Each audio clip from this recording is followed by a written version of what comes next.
Salut à tous, bienvenue sur Zouk TV. Bonnes vacances à ceux qui sont toujours en vacances. Il finit bientôt, je vous le rappelle. Hein. En tout cas, fidèle à votre émission Code Neuf, aujourd'hui nous allons parler un peu littérature. Littérature avec une jeune dame, on peut dire ça comme ça. Très très très jolie, elle s'appelle Margot Martin, une jeune martiniquaise qui a âgée de 18 ans. Bonjour, bonsoir Margot, comme tu veux. Bonjour. Alors, la spécialité du elle va nous présenter un roman, son 3e roman, mais elle a quelque chose de bien spécifique, c'est également, elle a entamé une carrière militaire. Alors tout de suite, on va entrer dans le vif du sujet. 18 ans Margot, alors tu es née à la Martinique, tu m'as bien précisé. Oui, je suis née à Fort-de-France et j'ai vécu toutes mes années en Martinique. Je suis partie il y a 2 ans pour m'engager dans l'école militaire de Saintes. Tu es attaché toujours à la Martinique? Énormément. C'est mon île, c'est là que j'ai grandi, donc c'est vraiment mon foyer. Donc je peux laisser la Martinique quelques mois, mais je pense que ce sera impossible de l'abandonner et de passer à autre chose. À ce point? Oui, à ce point. C'est viscéral, on va dire. C'est ça. Alors finalement, Martinique, tu as attaché, j'ai vu tes parents, etc. Il y a également un petit côté caribéen, un petit côté Saint-Domingue, etc. Est-ce que ça aussi, il te reste une réserve d'espagnol? Alors en fait, c'est du côté de ma belle famille où il y a l'espagnol, mais sinon, je sais que ma mère, c'est Martinique, donc c'est des Martiniquais. Mais c'est vrai qu'après, ça fait du bien d'avoir un peu le mélange au niveau des cultures et des éducations, comme ça on peut voir s'ouvrir un petit peu plus. Ouais. Alors, tu grandis en Martinique, un pays que tu aimes beaucoup, etc. Donc là, alors cette fibre artistique, on peut dire ça comme ça, cette fibre littéraire, tu as eu ça à quel moment? Tu étais passionné d'écriture depuis ton jeune âge? Alors en fait, avec ma maman, on n'a pas eu de télévision quand on était petite. Du coup, on grandissait avec les livres, les grandes encyclopédies, tout l'univers. Donc j'ai toujours eu des livres dans les mains. Donc tout ce qui était télévision, écran, ordinateur, on n'a pas connu avant très très tard. Donc c'était à la fin de la primaire que j'ai eu un écran. Et en fait, je lisais énormément. Et c'est toujours quelque chose qui m'a plu, le fait d'avoir une bulle, parce que quand j'étais petite, j'avais beaucoup de mal à aller vers les autres et j'étais vraiment très timide et réservée. Donc en fait, c'est le fait d'avoir des livres entre les mains.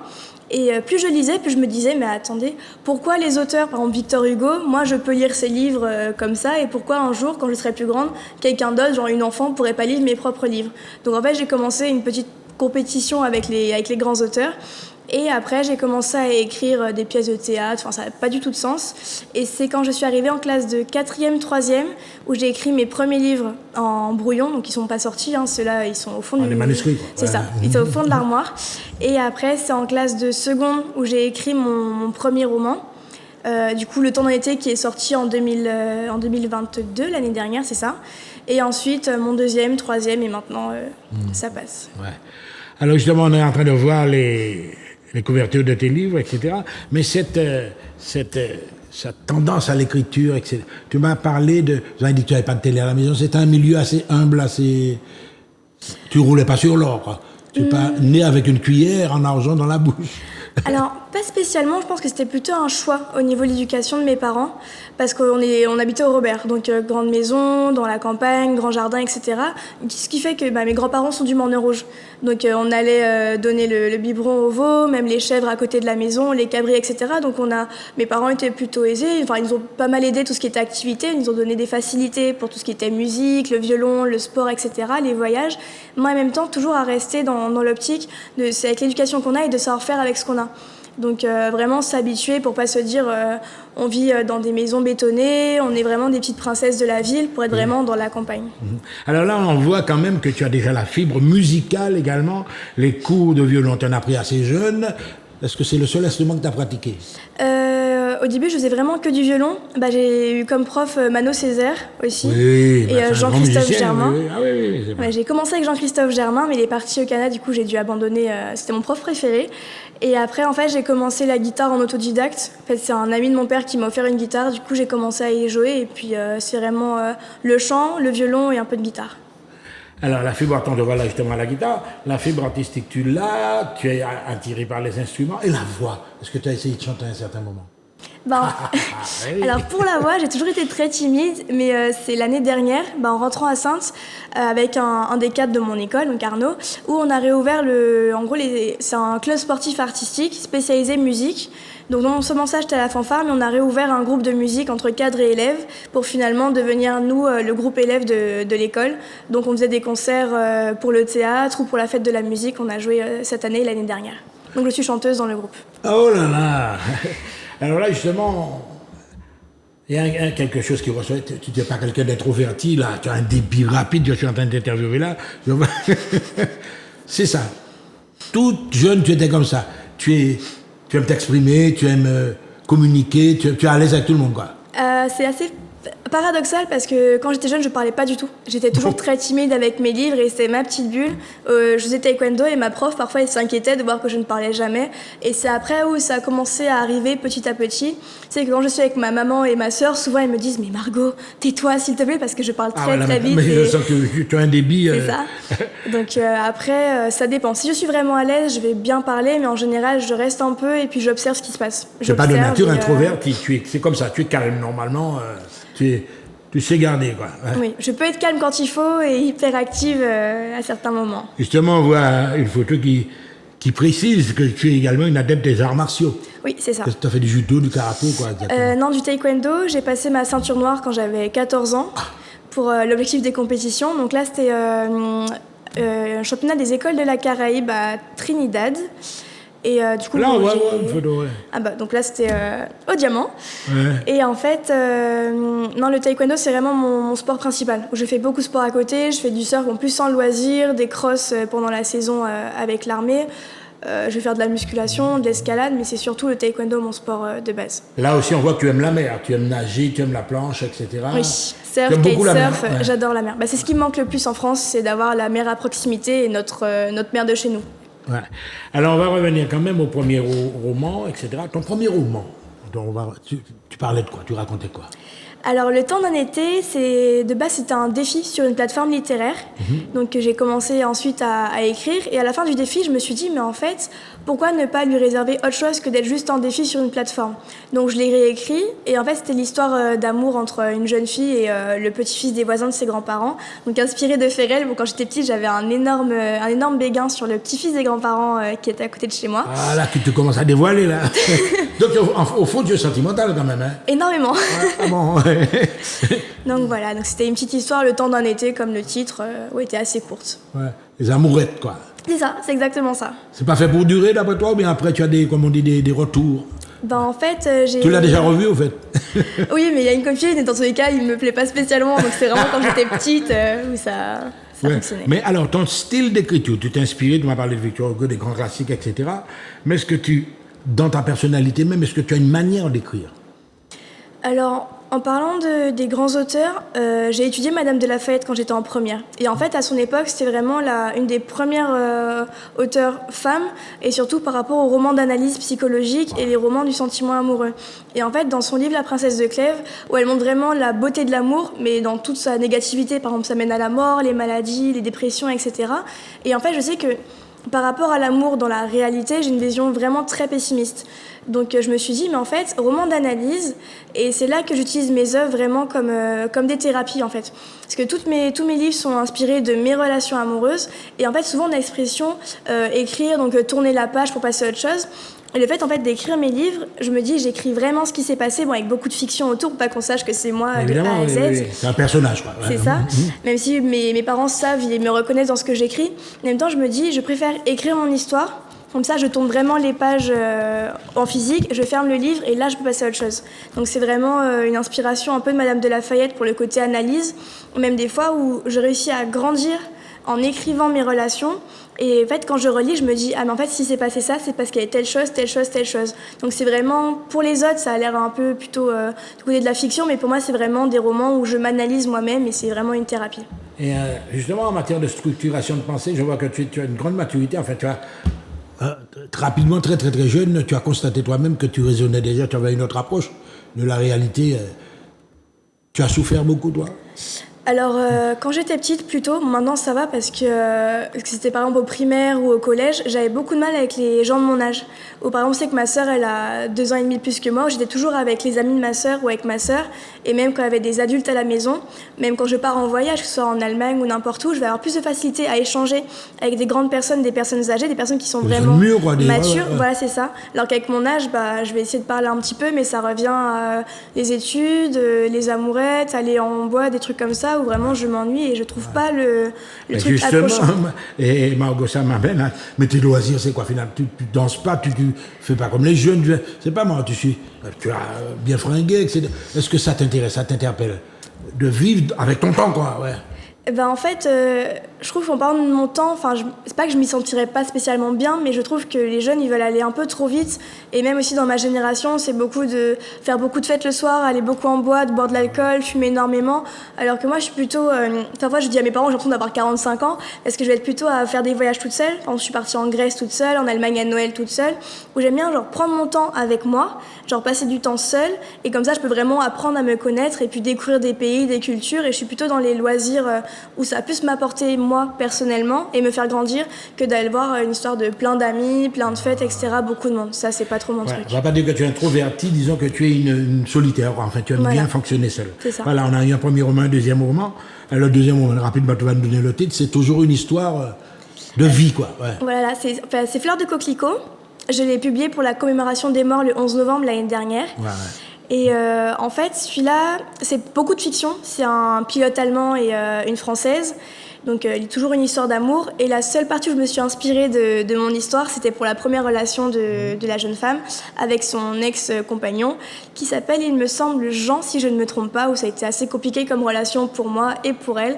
Donc, voilà, c'est un petit mélange. Après, c'est ce qu'elle est venue nous présenter, son dernier roman, La maladie d'amour, mais il y a une grosse parenthèse, enfin pas une parenthèse, puisque ça, elle continue, la carrière militaire. À quel moment vraiment ça t'a interpellé, une jeune fille comme toi, qui est jolie, qui voit le monde, la carrière militaire? Alors, ça t'est venu comment ça? En fait, je pense que ça a commencé avec le taekwondo, parce que ma professeure, c'était une femme, et dans les cours des petits et même les adultes, il y avait peut-être 2-3 filles, mais j'étais vraiment la seule fille pendant très très longtemps, vu que j'ai commencé à l'âge de 5 ans. Et en fait, c'était un milieu toujours un peu militaire, vu que ça restait un art martial. Et en fait, c'était le côté vraiment rigoureux, les valeurs de cohésion, etc. Et même aussi, je faisais de la voile, il n'y avait que des garçons. Et même, j'ai toujours grandi avec des hommes, entre guillemets, dans tout ce qui était sport. Sauf à l'école, où au couvent, c'est une école où il n'y a que des filles. Ben oui, ouais. Mais après, ça me permettait en fait de voir que j'évolue beaucoup mieux et je me sens mieux, entre guillemets, en Avec des évoluant garçons. avec des hommes. Parce qu'ils sont vraiment... Les hommes, c'est du physique, c'est...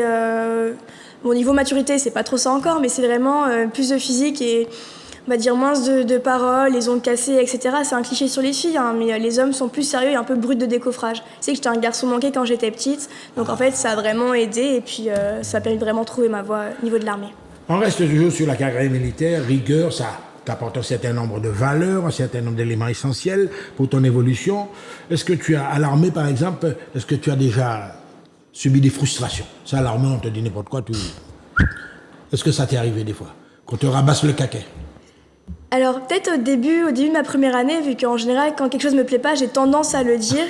Mais après c'est vrai que dans l'armée, faut savoir quand est-ce qu'on peut se battre entre guillemets derrière ce qu'on pense et quand est-ce qu'il faut savoir un peu laisser l'eau couler et se faire discret.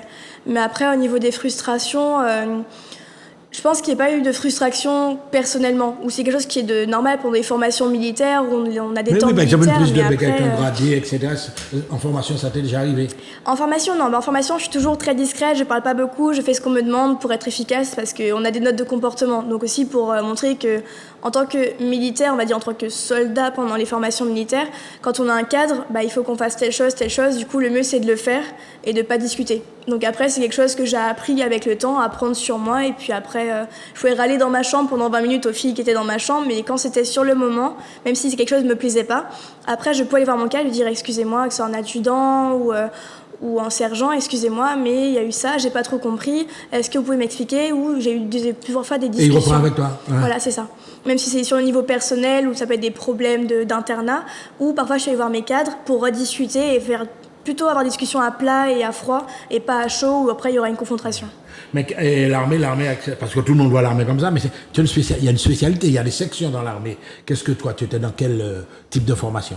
Alors en fait, moi je suis entrée à l'école d'enseignement technique de l'armée de l'air et de l'espace, donc c'est une école qui est à Saintes, et ce qu'il y a de particulier, c'est que en fait c'est pas un lycée militaire, c'est une école militaire, ce qui fait qu'on a 2 diplômes. On passe le bac, donc le diplôme d'éducation nationale, et le certificat d'aptitude militaire.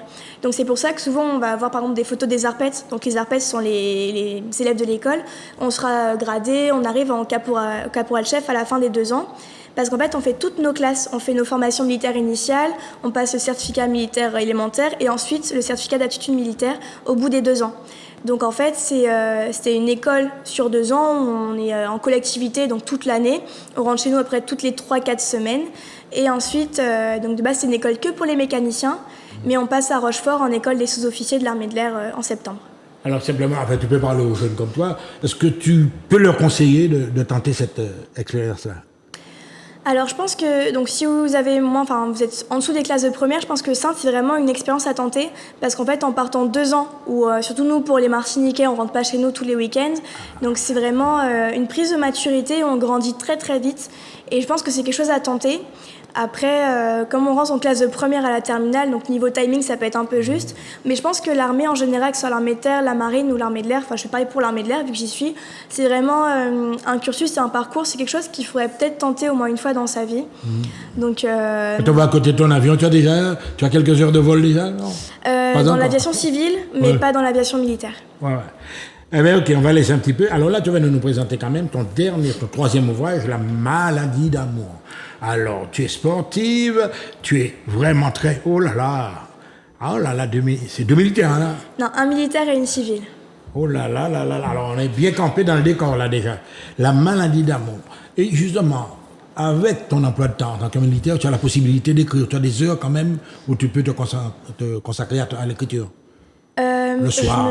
Je me donne pas spécialement d'heures, mais je pense que quand on aime quelque chose, on trouve toujours le temps de le faire. Donc ça peut être entre midi et 2, le matin ou le soir. En général, c'est plutôt le soir, parce que j'écris sur manuscrit et ensuite je tape sur ordinateur. Vu que je peux pas écrire directement sur ordinateur, j'arrive pas.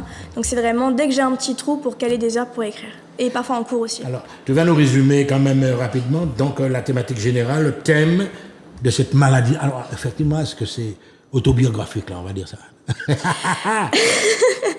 Celui-là, oui, vraiment, c'est un livre qui m'a arraché. Voilà, on y arrive là, oui. Oui. Alors, ça t'est arrivé quoi? En fait, j'ai rencontré un militaire donc, de l'armée de terre, et en fait, il partait en déploiement, et quand j'ai commencé à lui parler, je me suis dit, pourquoi pas faire une romance où le militaire il part, parce qu'en fait, en général, ce sont des unités qui ont de très gauristes, pas vraiment sur les théâtres d'opération qui peuvent être assez tendus.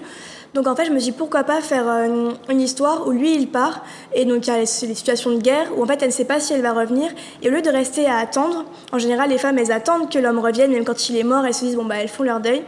Et en fait, elle, dans le livre, on va voir qu'elle va être une femme courageuse pour essayer d'aller voir et se prouver que c'est pas parce que tu penses que l'amour il ne t'est pas destiné.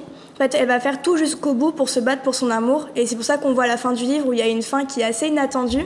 Bon, je la dévoilerai pas, comme ça invite à lire le livre. Tu laisses le suspense. C'est ça. Mais justement, quand tu as écrit ça, je suppose que tu l'as interpellé, est-ce que tu lui as demandé l'autorisation de faire ça, mais c'est toi-même qui a décidé de faire ça, quoi? En fait, la première fois qu'on s'est vu, je lui ai dit, tiens, au fait, il s'appelle Quentin, je lui ai dit, tiens, Quentin, tu m'as donné l'inspiration pour un livre. Et au début, c'était un peu une blague. Et en fait, j'ai commencé à l'écrire et je me suis dit, en fait, ça claque, il est bien. En plus, il m'a arraché beaucoup de larmes. Et il y a quelques semaines, j'ai envoyé un message, je lui ai dit, au fait, je sais qu'on se parle plus, mais le livre dont je t'ai parlé, je l'ai sorti, c'est un peu grâce à toi, vu que c'est toi qui m'as donné l'envie et qui m'a brisé le cœur, donc ça a aidé. C'est une belle histoire d'amour, ça, oui. Ouais, c'était... Est-ce que tu lui as offert un livre? Non, pas encore. Si on est amené à se reparler, pourquoi pas, mais là, je pense que c'est un peu... Les carottes sont cuites. Tu es radical là-dessus. Tu sais, la vie nous réserve parfois des surprises. Alors, justement, tu parles. Alors, qu'est-ce que tu privilégies? Une carrière littéraire, d'auteur, etc., ou ta carrière militaire? Surtout ta carrière militaire, je suppose. Hein, ouais. C'est à toi de dire. Ouais. Je pense que maintenant, je suis incapable de dissocier les deux. Vu qu'en fait, c'est surtout l'armée qui m'a permis de faire un bond avec les livres. Par exemple, Fleur de coquelicot, j'ai publié pour un concours militaire. J'ai eu un contact avec des jurys littéraires pour un 2e concours des CSA, des clubs de la défense, où j'ai publié une lettre, donc Les carottes sont cuites, Louisette. Et en fait, c'est beaucoup de mes cadres féminines, donc Mélanie, Magali et Pamela, je ne sais pas si elles regarderont, mais au moins elles se reconnaîtront, qui ont vraiment poussé. C'est elles qui m'ont proposé les concours, c'est elles qui me relisaient. Pamela m'a énormément lu. Et par exemple, pour La maladie d'amour, elle l'a lu beaucoup de fois avant que je publie, à me donner des conseils, etc. Donc c'est vraiment mes cadres féminines qui ont toujours été derrière moi à me pousser pour mes livres. Donc je pense que sans l'armée, j'aurais pas eu ce niveau-là. Cette opportunité-là. C'est ça. Alors, tu as un éditeur? Ou alors c'est toi, c'est produit, c'est Autoproduction. Hein. Alors mon premier livre, c'était une maison d'édition à compte d'auteur, donc c'était les 3 colonnes. Fleur de coquelicot, je l'ai fait uniquement en auto-édition, donc c'est moi qui fais les réécritures, etc. Donc Qui forcément, finance aussi, oui. Pour ça, en fait, il n'y a pas de plan de financement. Du coup, c'est une plateforme, donc selon le coût de production, tu fixes le coût de ton livre, etc. Et ensuite, quand tu mets en vente, tu as les gains. Ouais. Et après, il n'y a pas de service de correction avec ça, donc il y a forcément quelques coquilles. Ça marche. Mais après, pour le 3e, c'est Librinova. En fait, c'est une plateforme d'édition. C'est un peu de l'auto-édition, mais on est accompagné. C'est-à-dire qu'on a des formules. Où on veut, par exemple, publication en librairie, tel référencement, et on paye selon les formules qu'on choisit. Alors là, Margot, on va arriver à la conclusion finalement. On a eu un bel entretien avec quelqu'un de déterminé. Mesdames et messieurs, vous avez vu, elle est jeune, hein? Mais comme on dit, elle a de la poigne. Elle sait ce qu'elle veut. Elle a entamé une carrière militaire. Sa passion, c'est l'écriture. Elle est également passionnée de sport, de musique. Je pense que c'est complet. Tu peux lancer un petit message aux jeunes pour leur dire, pas faites comme moi, mais essayez de faire comme moi. Je pense pour les jeunes, c'est n'hésitez pas à vous lancer. Genre, lancez-vous quand vous avez des opportunités, saisissez-les, parce qu'en fait, souvent on se dit, je suis jeune, j'aurai le temps plus tard, mais en fait, non, c'est maintenant qu'il faut partir, qu'il faut s'ouvrir aux choses, voyager, saisissez, et puis l'armée, ça peut être intéressant, mais vraiment, n'écoutez pas les adultes qui vous disent, vous pouvez pas être bon professionnellement et faire beaucoup de choses à côté, parce qu'en fait, il faut montrer que nous, les jeunes Martiniquais, on a beaucoup de potentiel et qu'on peut faire rayonner l'île, et vraiment, faut pas hésiter, il faut oser et se lancer. Merci Margot, mesdames et messieurs, vous avez constaté qu'elle est déterminée, elle sait ce qu'elle veut. Bravo Margot. À très bientôt sur Zouk TV.